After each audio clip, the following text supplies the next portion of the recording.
Muri yeZimbabwe tinokuchingamidzai zvekare kune chimwe chirongwa pano paZimFacebook Secrets and Confessions. Tadzoka zvekare nemamwe mamessages kuri sei kwose kwamungava muri kumativi mana enyika. Tadzoka zvekare nemamwe mamessages. Rekedzei tibva tapinda mumamessages edu awo atadzoka takakubatirai. Message yedu yekutanga yakamira sekudai so. Hanzi, hello mukomanashi, muri sei zvenyu mangwanani kwamuri. Please post my story makavika chitupa changu. Ndainge ndimbori musoja apo pandainge ndichiri kuZimbabwe. Ndakabva ndachizotiza mushure mekunge paita kamwe kabasa ako katainge taita ndokubva tachizoti tapedza basa pane zvakazotanga kuitika mumhuri ndokubva ndachizotiza kubuda muAfrica. Pari zvino ndiri kuraramawo ndiri kunoku kuEurope, asi for my own protection handikwanise kuti ndige ndichikuudzai kuti ndiri kurarama ndiri munyika ipi kunoku kuEurope. Nyaya yandiri kuda kuti ndige ndichizokuudzai inyaya yekuti haitotendedzwi kuti unge uchingofamba uchingoudza munhu wose, but zvinhu izvi zviri kundidya mumwoyo mangu, ndokusaka ndasarudza kuti ndige ndichikuudzai izvo zvakaitika. Saka pane pandakamboita kabasa ako kakazokonzeresa kuti ndinge ndichizotiza muAfrica ndava kuda kuurawa nehama dzangu. Basa iri takaripiwa nevamwe vanhu avo vane mazita ekuti haatotendedzwi kuti unge uchingomataura pose pose, nekuti kana ukataura mazita evanhu vakadaro unokwanisa kungonyura, especially kunemi vamwe munenge muchiri muAfrica munenge musiri safe zvachose. Saka zvakatangira papi? Zvakatangira apo umwe murume ainge achiita zvekuba mombe. Aifamba mumavillages achiba mombe, asi akabva achizonoba mombe dzevamwe vanhu avo vane mazita anotyisa kutaura. By then ndainge ndatoretire ndisisiri muarmy, ndainge ndava kutozvigarira hangu kumaruzeva. Then nerimwe zuva ndipo pandakabva ndachizoreceiva call ndikaudzwa kuti kwainge kuine mission yatainge tichifanira kuti tinge tichizoita, and tainge tichazobhadharwa pakabasa ikako katainge tichifanira kuti tinge tichizoita. And at that time mukoma, I was supposed to assist varume avo vandainge ndichazofamba navo kuti tinge tichizoenda kunotora murume iyeye uyo ainge achiita zvekuba mombe, nekuti paainge aona kuti ainge ava kutsvakwa akabva achizobuda muZimbabwe ndokubva achizokrosa border akaenda kuSouth Africa. Saka basa redu rainge riri rekuti tinge tichiendako ikoko undercover, then tobva tachizonomukidnapa tobva tachizodzoka naye muZimbabwe. Ma-instructions atakapiwa ainge ari simple and clear. Once we cross into South Africa, all that we had to do was to make sure kuti tinomuunza back into Zimbabwe so that vange vachizokwanisa kuzodhila naye vemutemo. Vainge vasingakwanisi kuti vange vachidhila naye ari muSouth Africa nekuti ainge asina mhosva yaainge akapara muSouth Africa. Saka takazopiwa a full briefing on the operation, then ndokubva tachizopinda hedu mutrack tikabva tachizoenda kuSouth Africa. Kana iri mari tainge tiine mari yakawanda kwazvo, tainge tisiri kutombotambura kana kutsvaka mabasa muSouth Africa, taitogara kumaSuburb, asi taiwanzokutenderera munzvimbo umo munenge muine vanhu vanenge vachivaka nemumaconstruction companies tichitsvaka munhu wedu, nekuti tainge takanzwa zvichinzi ainge achishandira umwe murungu uyo ainge achiita zvepaving. Saka zvakatitorera mwedzi inokwana iyo kuita 4 munhu tichimutsvaka nemaziso matsvuku until we finally found him. Saka zuva ratakazomuwana ainge ari mumall, ndokubva tachizotanga kumutevera iye asingatozvizivi kuti tainge tichimutevera. Takabva tachizopinda musame taxi naye ndokubva tagara kumashure. Apa taxi iyi yainge ichiteverwa neimwe motikari iyo yatainge tichifamba nayo. Motikari iyi yainge isina manumber plates. Motikari iyoyo yainge iri yemaSouth African, imwe kambani yemaprivate investigators avo vainge vachitobhadharwa directly from Zimbabwe, ndo vainge vachiorganize mission and everything. So we tracked him tikanosvika naye kuSoweto and we located pamba paainge achigara. Saka kuti tinge tichikwanisa kuzobata basa redu zvakanaka, takabva tachizorenta a room on that same street. tainge tava kutogarawo mustreet imomo maainge achiroja asingatozvizivi kuti kune vanhu vari kutomuvhima. Then one night when he came back achibva kunonwa doro ndipo patakabva tachizomubata. Patakamubata tainge tiine mamwe maSouth Africans avo atainge tiinawo avo ainyepedzera sekunge vainge vari mapurisa, ndokubva tachizomusunga. Pavakamusunga vakabva vachizomusvitsa mumaoko edu, tikabva tachizomuudza kuti tainge tichishandidzana nevemutemo kuZimbabwe ende tainge tichida kuti tinge tichidzokera naye kumusha sezvo yainge iri mbavha yemombe. Then takazoti tadzokera kuZimbabwe ndokubva tachizonomusiya mumaoko evanhu avo vainge vachimuda. Then akabva achizosungwa. Not long after that akabva achizopiwa bail. Apiwa bail mukoma ndopa ndakazonzwa zvichinzi akazowanikwa akazvisungirira, ainge ari mugomo umo maakazvisungirira akafa. Saka akazowanikwa nezvimwe zvevakomana izvo zvainge zvichifudza mombe kudhuze nekugomo ikoko. Vakabva vachizoona mutumbi wake wakaremberera mumuti, vakatsvaka vanhu vakuru vakazomuviga murume iyeye. But pandakanzwa nezvayo nyaya iyi, I knew deep down in my heart kuti haana kuzviuraya. Pane zvakatoitika kwaari murume iyeye. Saka after tapedza basa iri takabva tachizopiwa mari iyo yatakapiwa. Ini ndakabva ndachizotenga mombe dzangu 10. Vamwe vandakaita navo basa iri vakatenga motikari, but ndikabva ndachizoti ndinge ndichitenga dziri mombe. Ndaifungidzira kuti yainge iri investment, but gore iroro mvura yakati yotanga kunaya. Mombe dzangu 3 dzakarohwa nemheni, asi hatina kurohwa nemheni zuva rimwe chete, dzakarohwa nemheni one after the other. Within 3 years mombe dzose dziri 10 kudaro dzainge dzatofa one after the other. Matambudziko ndipo paakatanga mumhuri. Tainge tosangana neminyama. Vehukama vaiti kana vakafamba, mukufamba kwavo kwavainge vachiita vainge vachiudzwa kuti ndini ndainge ndichikonzeresa zvose izvo zvainge zvichiitika mumhuri, even though ndainge ndisina chandainge ndakabata. Saka vehukama vainge vava kutoda kutondiuraya because vaifungidzira kuti ndainge ndakaromba. Ndakabva ndachizotiza munyika, ndokubva mudzimai wangu azonditeverawo akazouya kuno kuEurope. Auya kuno nevana, umwe mwana wedu akabva achizotanga kuita zvemadrugs, then ndokubva achizoita overdose, akabva achizoshayika. Saka pari zvino ndiri kutsvakawo munhu anokwanisa kundibatsira, anokwanisa kubatsira inini zvekare nemhuri yangu, so that tinge tichizokwanisa kuwanawo peace. I suspect kuti murume uyo watikaenda tikanokidnepa kuSouth Africa anenge akaurawa, ende mumhuri matova nemweya wengozi uyo uri kundivhima uchikonzeresa kuti tinge tichisangana neminyama nemasituation anorwadza. Kubva pazvakaitika zvinhu izvi, pandakaziva kuti ainge azviuraya murume iyeye kana kuurawa, I have not known any peace mumwoyo mangu since that day. Hey, vedare ndo message iyo yandakatumidzirwa ichibva kuna mukoma vedu. Ngatizamei kuti tinge tichitaura navo mukoma vedu ava mucomment section. Pakaipa anzi takaenda tikanokidnepa munhu kuSouth Africa nekuti ainge achitsvakiwa nekuda kwekuti ainge aba mombe dzevanhu vasingaite kuti mazita avo angotaurwa pose pose. Yo, zvakangooma hazvo veduwe.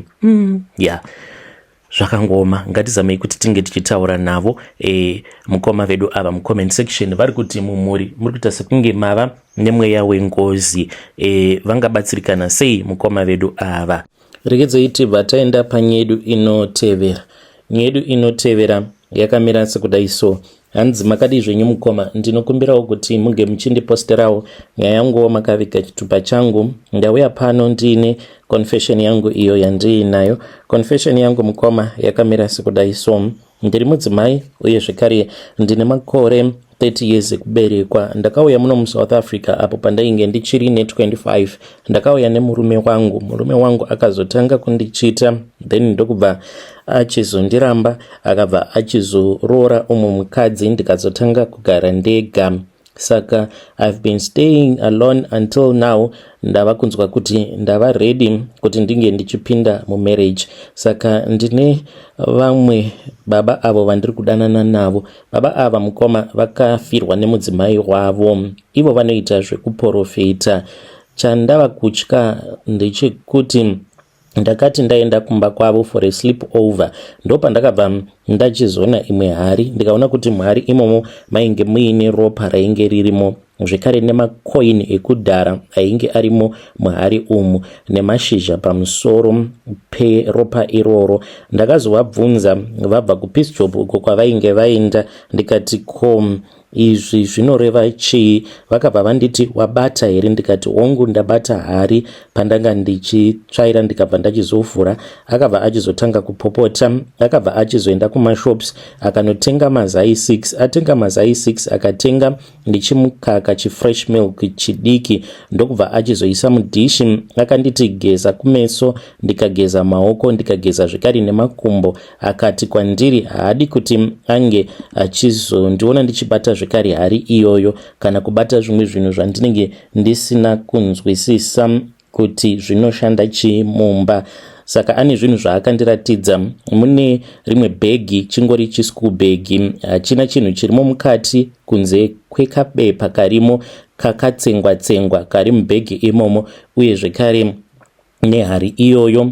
Pobva pachizoita nerimwe gemenzi iro raakati gemenzi raufanira kuti unge uchiribata kunyange zvikanzi zvinenge zvaita sei, asi zuva raunoribata ndeapo pandinenge ndakuti riwache paunenge uri kumazuva ako. Gemenzi iri ndiro raanoshandisa. Anoti kana vanhu vakauya pamba vachiuya kuzobatsirwa naye, anobva achizotora gemenzi obva achizorifuka obva atanga kubatsira vanhu. Saka akandiudza kuti akaendawo kuMozambique. Paakaenda kuMozambique akaenda achida kuti ange achiwana masimba nekusimbisa chiprofita chake chaanoita, nekuti ndo zvinotomuraramisa. So I don't know kuti ndoramba ndakagara naye here murume uyu ndichidanana naye, kana kuti ndinokwanisa kuzopinzwa mune zvinhu zveurombwa. When you post my story, please tell me. Ndichange ndichizotevererawo ndiri mucomment section. Vedare ndo message iyo yandakatumidzirwa ichibva kuna vahanzvadzi vedu. Zvakangooma hazvo vedu we, mucharombeswa vahanzvadzi nemurume iyeye uyo wamuri kufambidzana naye. Regedzai tibva taenda panyedu inotevera. Nyedu inotevera yakamira sekudai so. Hanzi makadi zvenyu mukoma, ndinokumbirawo kuti munge muchindiposterawo nyaya yangu makaviga chitupa changu. I regret zvinhu zvandakaita. Dai ndakaramba. Ndakatorwa nefriend yangu akabva achizondiudza kuti ainge achida kuti tinge tichienda tose kuZimbabwe. Ainge agara atotaura neng'anga iyo yaakataura nayo paFacebook, ndo pavakasangana paFacebook ipapo. Saka akabva achizondiudza kuti ainge achida kuti tinge tichizoenda tose kuZimbabwe. Ndakabva ndachizobvuma, then ndokubva tachizoenda tose kuZimbabwe. Mushure mekunge taenda kuZim mukoma, then ndokubva tachizonotaura neng'anga yacho. Saka ng'anga iyi yakabva yachizotigadzirira mishonga. Yakatigadzirira mishonga mukoma zvekuti takabva tachizodzoka kuSouth tikabva tachizobata mari. Iye akabata 65,000, inini ndikabata 50,000 paBetway, ende izvi zvakaitika within 1 week. Ndainge ndatobata 50k iyo yandakahwina, iye akabatawo 65. Takabva tachizoenda kuZimbabwe, ndikabva ndachizotangawo kabusiness kangu katuckshop, but kakatobroka katuckshop aka. Zvino patakazotaura zvekare navo sekuru, vakabva vachizoti tinofanira kuti tinge tichitsvaka munhu anenge ari padhuze newe, uyo waunozotengera chipo. Kana wamutengera chipo, then anobva achizoshayika munhu iyeye. Kufa kwaanozoita hanzi ndo kuzotanga kuita mari uko kwaunozotanga kuita. Saka ndiri kutya kuti ndinokwanisa kuzokonzeresa mushure mekunge ndauraya amai vangu. Ndiri kutsvakawo maadvices kubva kune vedare renyu. Ndichange ndichizotevererawo mukoma ndiri mucomment section.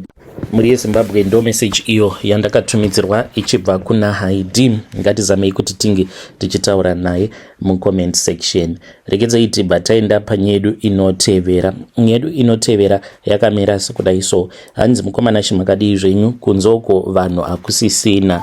I mean like kana utori nechurch unotofanira kutoti unge uchitoita zvinoita kuti vanhu vange vachiuya kuchurch kwako. Competition it is real and competition it is out there. Nekuti pari zvino vanhu vari kumhanyisana nemamiracles muchurch mako kana kuri kunzi munenge musina mamiracles awo yanenge achimboitika.